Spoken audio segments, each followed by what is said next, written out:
مہینہ سایہ فغن ہے، ہم اور آپ اس ماہ مقدس سے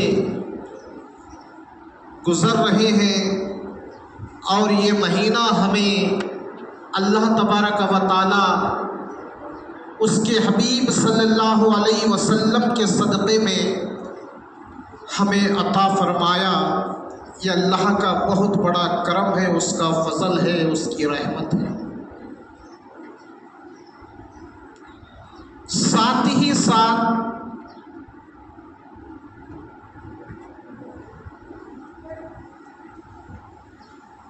اللہ تبارک و تعالی اس مہینے کو ماہ رمضان المبارک مہینہ ہم سب کو عطا کیا ہے۔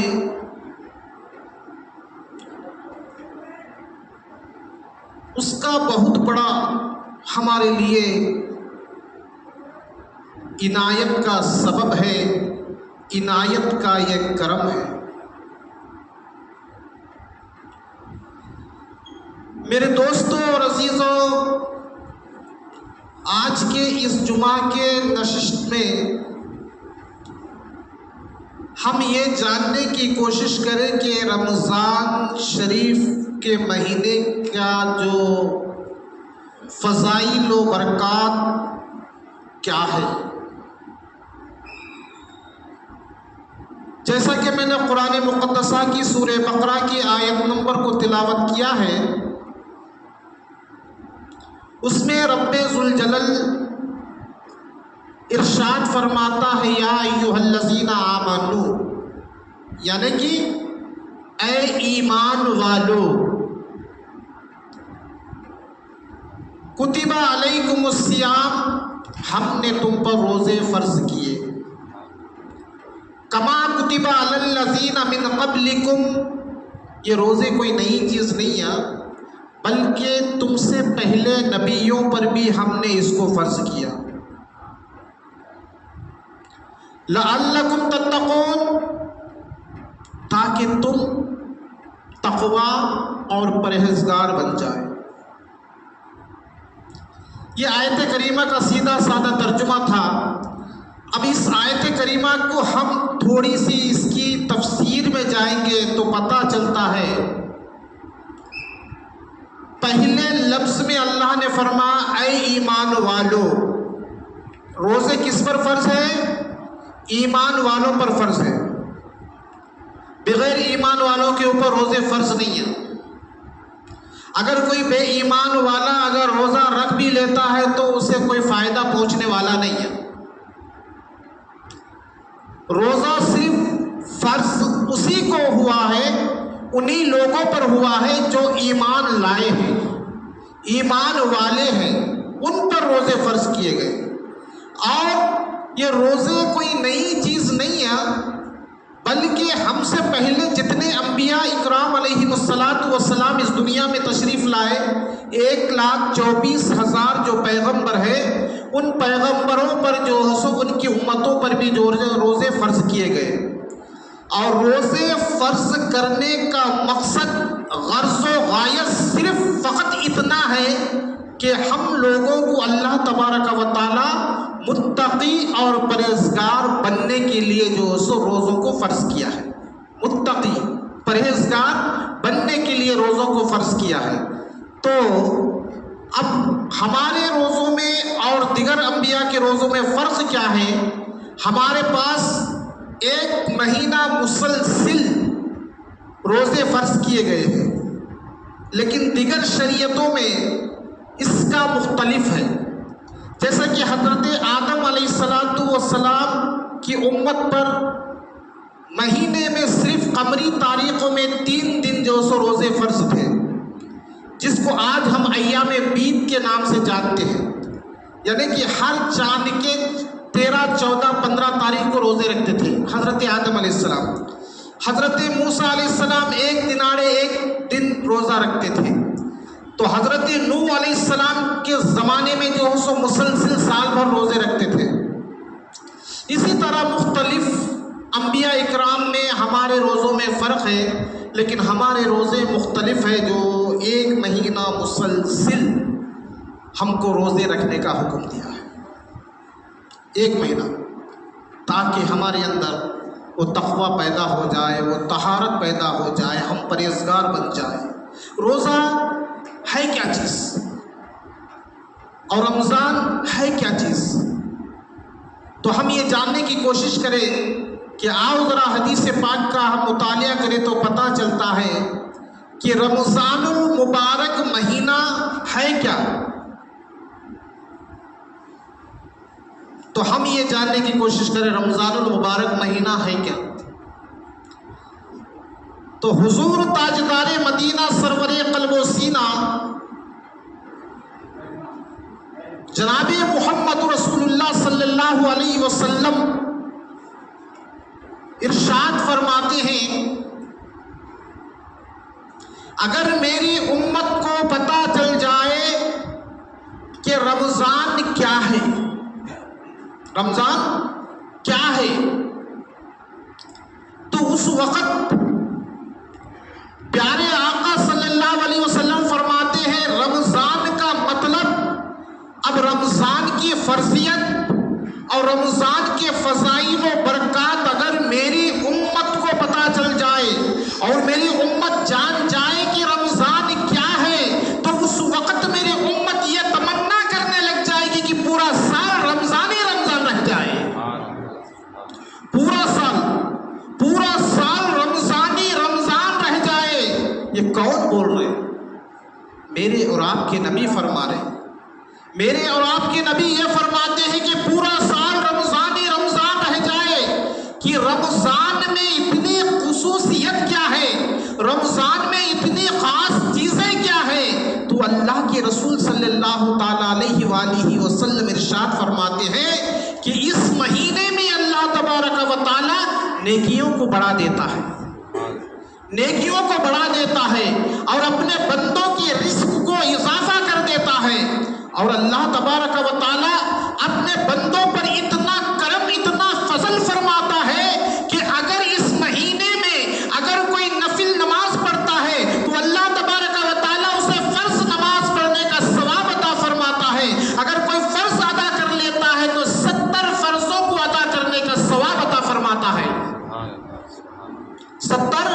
فرضوں کو ادا کرنے کا ثواب عطا فرماتا ہے۔ عزیزان ملت اسلامیہ، ذرا آپ غور کرو، یہ نفل ہم کیا پڑھتے ہیں تو اللہ فرض کے برابر ثواب عطا فرماتا ہے، اور اگر فرض نماز اگر پڑھ لیتے ہیں تو 70 فرض نماز پڑھنے کا ثواب عطا فرماتا ہے۔ اور یہی نہیں بلکہ اللہ کے رسول صلی اللہ علیہ وسلم ارشاد فرماتے ہیں ماہ رمضان میں دن میں روزہ رکھ کر رات میں قیام فرماتے ہیں، جو لوگ قیام فرماتے ہیں رات میں، مطلب کیا ہے اس کا؟ مطلب یہ ہے کہ رات میں جو تراویح کی نماز پڑھتے ہیں، ہر تراویح کے ہر سجدے کے بدلے میں اللہ تبارک و تعالیٰ 1500 نیکیاں اس کے نام اعمال میں لکھتا ہے، 1500 نیکیاں اس کے نام اعمال میں لکھتا ہے، اور ہر سجدے کے بدلے میں اللہ تبارک و تعالیٰ اس کو جنت میں ایک درخت پیدا فرماتا ہے، اور ہر سجدے کے بدلے میں اللہ تبارک و تعالیٰ اس کے لیے جنت میں ایک محل پیدا فرماتا ہے۔ یہی نہیں بلکہ محل تو محل ہے جنتی، درخت تو درخت ہے جنتی، اور وہ درخت کا ڈیفینیشن کیا ہے؟ میرے اور آپ کی آقا فرماتے ہیں ایسے درخت کو اللہ تبارک و تعالیٰ پیدا فرماتا ہے۔ تراویح کی جو ایک رکعت سجدے میں ایک سجدہ کیا کر لیتا ہے گناہگار بندہ، اللہ تبارک و تعالیٰ اس کے اوپر اپنے رحمتوں کو نچھاور کرتے ہوئے اس کے لیے درخت پیدا فرماتا ہے۔ وہ ایسا سایہ دار درخت ہوگا جس کی یعنی کہ سایہ اگر کوئی مسافر چلتا رہے گا یہاں تک کہ 500 سال کی مسافیت کے برابر اس کا سایہ ہوگا، 500 سال کے برابر اتنا بڑا درخت، اتنا سایہ دار درخت جو اللہ تبارک و تعالیٰ ماہ رمضان المبارک مہینے کا تراویح کے نماز میں ایک سجدہ جو کر لیتا ہے، اس سجدے کے برکت سے اللہ تبارک و تعالیٰ اس کو جنت میں نعمتوں سے مالا مال فرماتا ہے۔ یہ رمضان کی حقیقت ہے، یہ رمضان کی فضیلت ہے، یہ رمضان بابرکت والا مہینے کی شان ہے میرے دوستوں اور عزیزوں ہم عمر ساتھیوں۔ درود پاک پر اللہم صلی علی سیدنا و مولانا محمد معدن الجود والکرم وآلہ وبارک وسلم، صلو علیہ صلاۃ و سلام علیک یا رسول اللہ صلی اللہ تعالی علیہ وآلہ وسلم۔ تو حضرات اکرامی، رمضان کی شان اللہ کے رسول صلی اللہ علیہ وسلم ارشاد فرماتے ہیں، جب ایک روزے دار سحر کے وقت اپنی بستر پر جو ہے سو کروٹیں بدلتا ہے، سحر کے لیے اٹھنے کے لیے کروٹیں بدلتا ہے، تو اس وقت اللہ کے رسول صلی اللہ علیہ وسلم فرماتے ہیں وہ کروٹیں بدلنے والے کے پاس ایک فرشتہ آتا ہے، فرشتہ آ کر کہتا ہے اللہ کے بندے اٹھ جا اٹھ جا، لیکن فرشتے کی آواز وہ بندہ سن نہیں سکتا، اس کی کانوں میں اتنی طاقت نہیں ہے، لیکن اللہ کے رسول فرماتے ہیں فرشتہ کہتا ہے اٹھ جا۔ تو جب وہ اپنے بستر کو چھوڑتا ہے تو بستر کو چھوڑنے کے بعد وہ فرشتہ اس بندے کے لیے دعا کرتا ہے، کیا دعا کرتا ہے؟ اے اللہ تیرے خاطر، تیری رضا کے خاطر اس نے سحر کرنے کے لیے اپنے نرم و نازک بستر کو چھوڑ دیا ہے، کل قیامت کے روزے تیرے پاس آئے گا تو مولا جنت میں اسے عالی شان بستر عطا فرمانا۔ یہ کون؟ اللہ تبارک و تعالی اپنے مقرب فرشتے کو اس بندے کے پاس بھیجا ہے جو روزے دار، یعنی کہ سحر کے وقت اٹھتا ہے اپنے بستر سے، وہ بستر سے اٹھنے والے کے لیے اللہ تبارک و تعالیٰ کے بارگاہ میں دعا کرتا ہے کہ پروردگار عالم تیری رضا کے خاطر، تیری خوشنودی کے خاطر اس نے اپنے بستر استراحت کو چھوڑا ہے، اس کے لیے جب تیرے پاس ہی آئے گا اس کے لیے جنت میں اعلیٰ بچھونا عطا فرمانا۔ اللہ تبارک و تعالیٰ فرماتا ہے اے میرے فرشتے میں نے تیری دعا کو قبول کر لیا ہے، اب میرے پاس جب آئے گا یہ اس کو جنت میں جب بھیجا جائے گا میں جنت میں اس کے لیے اعلیٰ بچھونا عطا کروں گا۔ جب یہ وضو کرتا ہے تو قربان جاؤ پیارے مصطفیٰ صلی اللہ علیہ وسلم پر، ان کی عظمت پر، اپنے گناہگار امت کے لیے کیسے کیسے بشارتیں دے رہے ہیں، کیسے کیسے جنت کے نغمے سنا رہے ہیں، میرے مصطفیٰ کریم علیہ الصلاۃ و تسلیم فرما رہے ہیں۔ سنو صحابیوں، اے میرے جانثاروں، اے میرے وفاداروں، سنو، جب یہ بندہ اللہ کی بارگاہ میں یعنی کہ سحر کرنے کے لیے وضو کرتا ہے، خدا کی عزت و جلال کی قسم جو وضو کرتا ہے، جو پانی کے قطرے زمین پر گرتے ہیں، اللہ تبارک و تعالیٰ ان پانی کے قطرے زمین پر گرنے سے پہلے ہر قطرے کے برابر جو ہے سو فرشتوں کو پیدا فرماتا ہے، ہر فرشتوں کے نہانے کے ہر قطرے کے برابر فرشتوں کو پیدا فرماتا ہے۔ صحابہ نے پوچھا یا رسول اللہ ان فرشتوں کو پیدا کر کے اللہ کیا کرے گا؟ میرے آقا فرماتے ہیں، سنو، میرے آقا صلی اللہ علیہ وسلم فرماتے ہیں اے میرے فرشتوں،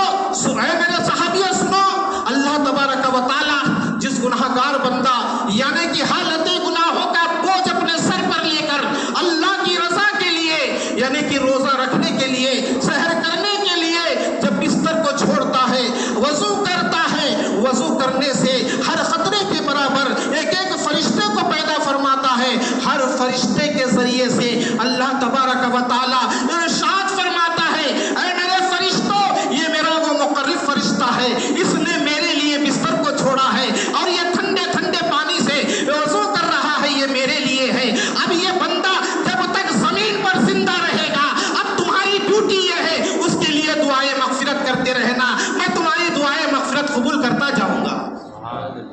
میرے دوستوں اور بزرگوں، نوجوان ساتھیوں، جب یہ فرشتے اتنے انتعداد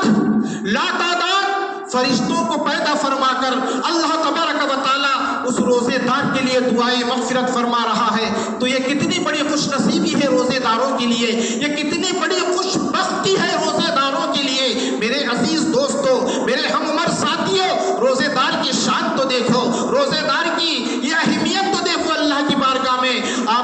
روزو کر لیا، وضو کرنے کے بعد دسترخوان پر آیا، دسترخوان پر جب آ کر بیٹھتا ہے تو دسترخوان پر جو وہ کھاتا ہے ہر دانہ، ہر لقمے کا ہر دانہ اس بندے کے لیے دعائے مغفرت کرتا ہے،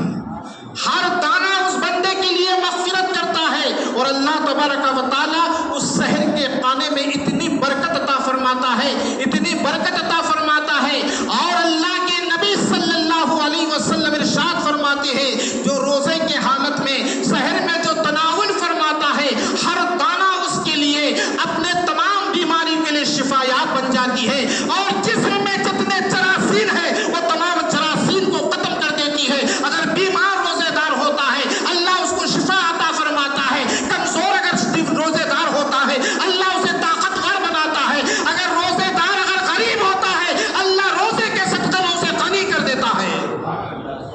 میرے دوستوں اور عزیزوں، ہم عمر ساتھیوں، یہ روزے کی اہمیت ہے،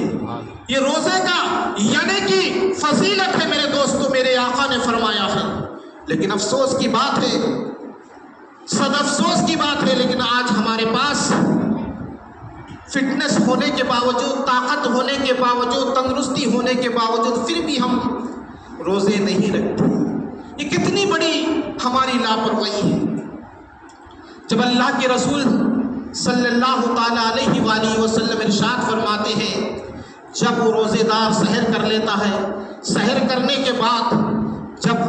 مسجد کو آتا ہے، نماز کے لیے آتا ہے،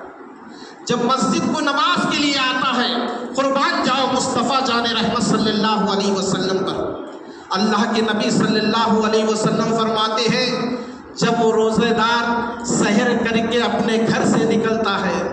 جب گھر سے نکلتا ہے ہر قدم کے بدلے میں اللہ تبارک و تعالیٰ اس کے نامی اعمال میں 10 نیکیوں کو لکھ دیتا ہے، 10 گناہوں کو مٹا دیتا ہے، 10 درجے بلند فرماتا ہے۔ جب مسجد میں آ کر نماز کے انتظار میں کیا بیٹھ جاتا ہے، قربان جاؤ مصطفیٰ جان رحمت صلی اللہ علیہ وسلم پر، اللہ کے نبی فرماتے ہیں جتنی دیر وہ نماز کے لیے انتظار میں بیٹھا ہوا ہے اللہ تبارک و تعالیٰ اس بندے کے لیے یعنی کہ 70,000 عرش عاملان عرش کو زمین پر بھیجتا ہے، اس بندے کے لیے دعائے مغفرت کرواتا ہے، اس بندے کے لیے دعائیں مغفرت کرواتا ہے۔ میرے عزیز دوستوں اور بزرگوں، نوجوان ساتھیوں، یہ روزے کی شان ہے۔ جب وہ بندہ دنیا سے چلا جاتا ہے، جب روزے دار بندہ دنیا سے چلا جاتا ہے، قیامت کے روز اس کے ساتھ کیا معاملہ ہوتا ہے؟ قیامت کے روز یہ روزہ ایک نورانی شکل والا بن کر اللہ تبارک و تعالیٰ کی بارگاہ میں سر پر سجود ہوتا ہے، تو اللہ پوچھے گا اے رمضان کیا چاہتا ہے تو، کیا چاہتا ہے تو رمضان کہے گا اے اللہ میں میرے چاہنے والوں کو میں اپنے ساتھ جنت میں لے جانا چاہتا ہوں۔ رمضان شریف کا مہینہ ایک نورانی شکل والا نوجوان بن کر اللہ کی بارگاہ میں سر پر سجود ہوتا ہے، اور ہو کر جب اللہ تبارک و تعالیٰ ماہ رمضان سے پوچھے گا اے ماہ رمضان بتا تو کیا چاہتا ہے، تو اس وقت ماہ رمضان عرض کرتا ہے بارے تعالیٰ جب میرے لیے دنیا میں تیرے بندے محنتوں کے ساتھ، مشقتوں کے ساتھ، پریشانی کے ساتھ روزہ رکھتے تھے، مولا آج میں ان کو اپنے ساتھ جنت میں لے جانا چاہتا ہوں۔ تو اللہ تبارک و تعالیٰ فرماتا ہے جا تیری دعا قبول ہو گئی، تو جسے چاہے اسے جنت میں لے جا۔ اتنا کہنا تھا، اس روزے دار کو پکڑ کر ہاتھ پکڑ کر اپنے ساتھ لیتا ہے اور لے کر دروازے جنت کے سامنے جا کر کھڑا ہو جاتا ہے۔ پھر باری تعالیٰ پوچھتا ہے جنت میں چلا کیوں نہیں جاتا، تو وہ رمضان کہتا ہے مولا جاتا تو ہو لیکن مولا میری اور ایک معروضات ہے تیرے ساتھ۔ بولے وہ کیا ہے؟ مولا اس کو وہ نعمتی عطا فرما جو کسی اور بندے کو عطا نہیں کیا، وہ نعمتی عطا کر